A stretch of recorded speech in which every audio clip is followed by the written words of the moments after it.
दोस्तों, बंगाल चुनाव के बाद से बांग्लादेश के अंदर फुल बवाल मचा हुआ है।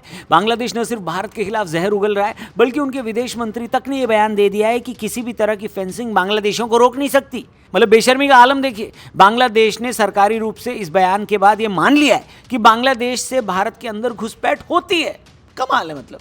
Subhendu Adhikari, following his cabinet's first meeting which was held today, he has given an order to the transfer of land to the BSF within 45 days for fencing with the border with Bangladesh. On his very first cabinet meeting, he has given the nod to transfer land to BSF for fencing with the border with Bangladesh. The West Bengal cabinet also announced a major decision on border security. Subhendu Adhikari, remember, has promised to allot the required land to border security forces of the BSF for fencing along the Bangladesh border within 45 days. दोस्तों, बंगाल के मुख्यमंत्री शुभेंदु अधिकारी की अध्यक्षता में हुई पहली cabinet बैठक में भारत बांग्लादेश सीमा पर फेंसिंग के लिए एक ऐतिहासिक आदेश पास किया गया है। सरकार ने सीमा सुरक्षा बल यानी बीएसएफ को फेंसिंग के काम के लिए जरूरी जमीन 45 दिनों के अंदर हैंडओवर करने का आदेश दिया है। यह आदेश कोलकाता हाईकोर्ट के उस आदेश के बाद आया है जिसमें 31 मार्च 2026 तक लैंड एक्विजिशन प्रोसेस पूरा करने का अल्टीमेटम दिया गया था। पिछले लगभग एक दशक से लैंड एक्विजिशन का प्रोसेस पेंडिंग था, क्योंकि बंगाल में ममता सरकार के अंडर ये जमीनें नहीं दी गई थी। रीजन क्या था ये सब लोग जानते हैं, जिसे अब की राज्य सरकार ने नेशनल सिक्योरिटी के हित में प्रायोरिटी दी है। अब ये बॉर्डर के इलाके काफी मुश्किल इलाके, आमतौर पर लोग फिल्मों में जमीन और पानी को ही बॉर्डर मानते हैं, लेकिन भारत और बांग्लादेश के बीच कई इलाके दलदल वाले हैं। पश्चिम बंगाल और बांग्लादेश के बीच की सीमा दुनिया की सबसे कॉम्प्लेक्स बॉर्डर्स में से एक है। इसकी कॉम्प्लेक्सिटीज का अंदाजा आप इसी बात से लगा लीजिए कि भारत एक बहुत बड़ा बॉर्डर का हिस्सा रिवराइन बॉर्डर कहा जाता है। पश्चिम बंगाल बांग्लादेश के साथ 2216 किलोमीटर लंबी सीमा साझा करता है। जी हाँ, ये बॉर्डर इतना लंबा है। इस सीमा का लगभग 900 किलोमीटर हिस्सा, जहां गंगा, ब्रह्मपुत्र और अनगिनत सहायक नदियां इस इलाके से गुजरती हैं। पानी के ऊपर परमानेंट फेंसिंग लगाना इंजीनियरिंग के लिहाज से असंभव है, जिससे यहां घुसपैठ और तस्करी का खतरा बना रहता है। इसके साथ ही भारत बांग्लादेश सीमा पर पॉपुलेशन की डेंसिटी बहुत है, जो इसे बाकी सीमाओं से, भारत पाकिस्तान से अलग बनाती। बॉर्डर के दोनों तरफ सैकड़ों ऐसे गांव हैं जहां घर और खेत इंटरनेशनल बॉर्डर के बिल्कुल ऊपर या 150 गज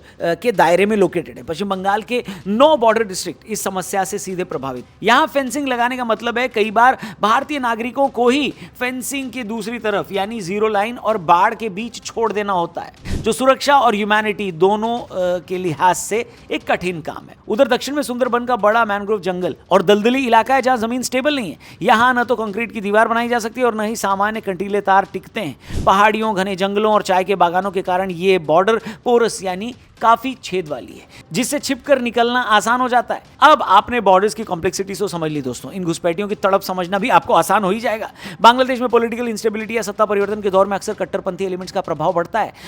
जब भी वहां शासन व्यवस्था में कट्टरपंथियों को जगह मिलती है तो वो भारत विरोधी नैरेटिव तेज कर देते हैं। ये एलिमेंट्स और ये लोग न केवल हिंदुओं को निशाना बनाने वाले भाषण देते हैं, बल्कि सीमा पार घुसपैठ को एक धार्मिक या स्ट्रेटेजिक हथियार के रूप में भी देखते हैं। घुसपैठियों को डेमोग्राफिक वॉरियर के रूप में भी पेश किया जाता है, जिससे भारत के बॉर्डर स्टेट्स स्पेशली पश्चिम बंगाल और असम की डेमोग्राफी को अफेक्ट किया जा सके। अब इसका एग्जांपल देखिए। बांग्लादेश का एक रेडिकल इंसान कहता है कि अगर बंगाल में एक भी इलीगल बांग्लादेशी मुसलमान को हाथ लगाया गया तो वो बांग्लादेश से हिंदुओं को खत्म कर देगा। ये देखिए, पश्चिम बांग्लाয় যদি মুসলমানেরা নিরাপদে না থাকে, বাংলাদেশি হিন্দুদেরও নিরাপদে থাকতে দেওয়া হবে।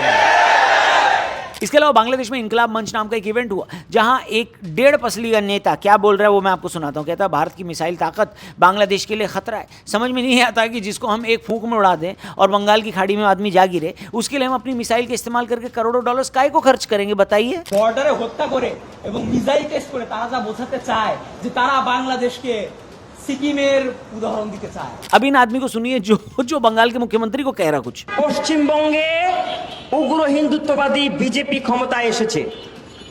এই উগ্র হিন্দুত্ববাদী দল বিজেপির নেতা কুভেন্দু, এই কুভেন্দু অধিকারী সে প্রকাশ্যে বাংলাদেশ বিরোধী বক্তব্য দিয়েছে। আমরা বলি কুভেন্দু তুমি মুসলমান হয়ে যাও।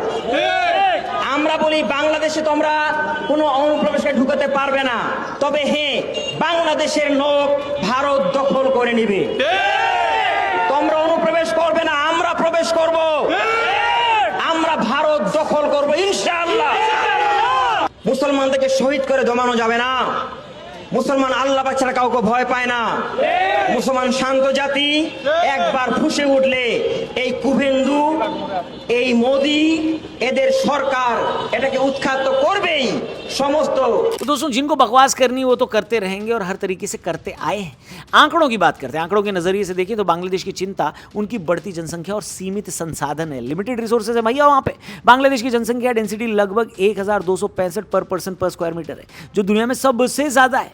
इसके उलट भारत के बॉर्डर डिस्ट्रिक्ट्स में जमीन और रिसोर्सेज की अवेलेबिलिटी उन्हें आसान लगती है। आर्थिक रूप से बांग्लादेश अपनी कपड़ा अर्थव्यवस्था और रेमिटेंस पर निर्भर है, लेकिन इंस्टेबिलिटी के समय वहां की कट्टरपंथी यानी रेडिकल ताकतें जनता का ध्यान भटकाने के लिए भारत को एक आक्रामक पड़ोसी के रूप में बताया करती हैं। बाकी इतिहास के पन्नों को अगर पलटेंगे तो कई सारे ऐसे सच सामने आएंगे जो बहुत लोगों को अनकंफर्टेबल कर देंगे। कई इतिहासकार कहते हैं कि 1947 का बंगाल पार्टीशन कई मायनों में अधूरा या अनफिनिश्ड प्रोजेक्ट माना जाता है। इतिहास गवाह है कि डायरेक्ट एक्शन डे यानी 16 अगस्त 1946 के दौरान मुस्लिम लीग ने पूरे बंगाल को पाकिस्तान में मिलाने की कोशिश की थी। कोलकाता में भयंकर नरसंहार हुआ था, लेकिन तब गोपाल चंद्र मुखोपाध्याय, जिनको गोपाल पाठा भी बोला जाता है, इन सारे लोगों ने इनको ऐसा कड़ा जवाब दिया कि इनकी लीडरशिप की वजह से मुस्लिम लीग के दंगाइयों को डर कर वापस ईस्ट पाकिस्तान यानी आज के बांग्लादेश भागना पड़ा। ऐसे साहसी लोगों के कारण ही कोलकाता और पश्चिम बंगाल का एक बड़ा हिस्सा भारत का अंग बना रहा।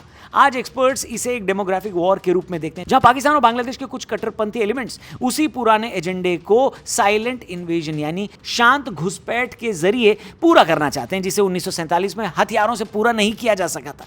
मतलब इस पूरे एपिसोड के बाद से भारत ने लगातार वहां पर अपनी ताकत बढ़ाई है। भारत और बांग्लादेश के रिश्ते सॉफ्ट और हार्ड डिप्लोमेसी के बीच झूलते रहते हैं। भारत की खुफिया एजेंसियों की ताकत का सबसे बड़ा एग्जाम्पल 1971 का ऑपरेशन सर्चलाइट के खिलाफ रेजिस्टेंस और बांग्लादेश की आजादी है। फिलहाल भारत की खुफिया सिस्टम बांग्लादेश के अंदर मौजूद उग्रवादी ग्रुप्स जैसे जमात इस्लामी या हुजी की एक्टिविटीज पर बारीक नजर रखता है। भारत की ताकत का अंदाजा आप इस बात से लगाइए कि बांग्लादेश की इंटरनल सिक्योरिटी और आतंक विरोधी ऑपरेशंस में अक्सर भारतीय इनपुट डिसाइसिव साबित होते हैं। भारत ने कई बार दिखाया है कि वो अपनी सीमाओं की रक्षा के लिए सर्जिकल और इंटेलिजेंस दोनों स्तरों पर सक्षम है। बाकी चलते चलते उस अनहोली अलायंस की भी बात कर लेते हैं जो पाकिस्तान और बांग्लादेश के गठजोड़ से बनता है।